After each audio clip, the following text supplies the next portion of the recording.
look at some hydrogenation reactions where we're adding H2 across the double bond in an alkene. So an alkene is something that has a double bond, and it's going to be reactive. We are going to break that bond, just one. We're going to keep a single bond there, but we're going to add hydrogen to each one of these carbons. So if you look at this carbon, carbon likes to have 4 bonds, right? Just looking at the structure, he's got 2 bonds to this carbon, he has 1 bond to this hydrogen, and he has 1 bond to that carbon. So if I were to draw that out, this is what it would look like. I would have, I'm just going to draw that structure over here.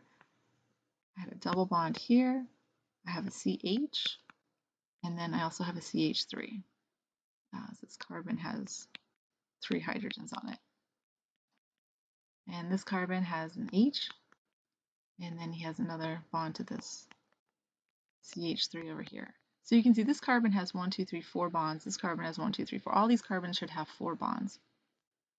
And so when I'm adding H2, all I'm going to do is break this double bond, and I'm going to add a hydrogen here and a hydrogen here.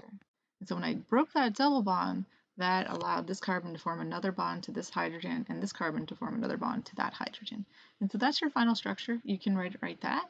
If you want to put it in that condensed formula, you can also say this is CH3, and this guy is a CH2, and this guy's a CH2, and this guy's a CH3. If it helps to draw this out, go ahead and draw it out. If that doesn't help and you're able to do this in your head, and you want to put that as your final answer, that's fine. Either of those, it's the same answer. So it's one product, it's just butane. You can represent it in either of those ways.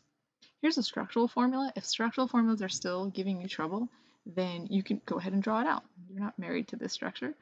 Just remember that each carbon likes to have 4 bonds. So if you want to remember how many hydrogens are on every bond here, you can draw it out. So this is one carbon. Carbon has 2 bonds here.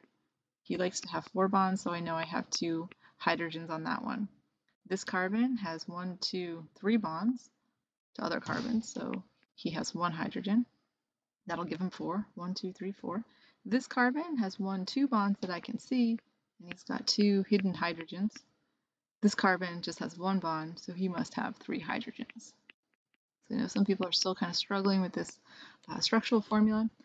If you want to write it out over here like that, that's perfectly fine. Now I can see that I've got a carbon with a double bond to a carbon. I have 2 hydrogens over here.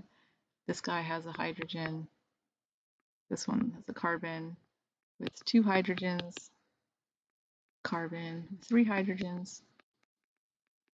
Now what I'm going to do is I'm going to break that double bond, and I'm going to add another hydrogen here and a hydrogen here.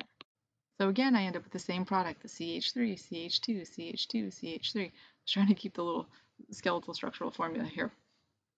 So it's the same one. We get the same product. We had different alkenes. This one had the double bond on the second between the carbon 2 and 3, and this one had a double bond between carbon 1 and 2, but you end up with the same product. Down here, again, you want to figure out how many carbons, how many hydrogens are on each bond. This carbon has 1, 2, 3, 4, but he doesn't have any hydrogens. This carbon here has 1, 2, 3, so he's got 1 hidden hydrogen. When I add my H2 across that bond, I'm going to add another hydrogen here and another hydrogen over there. So I have a CH3, and I have, I can either draw them in. I can put a hydrogen here, and here, and all those other guys have hydrogens too, or you can just keep that as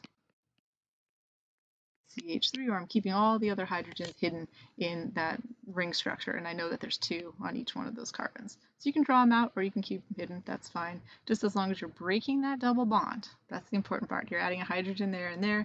You can show it if you want to, or you can keep it hidden the way you would for a traditional structural formula.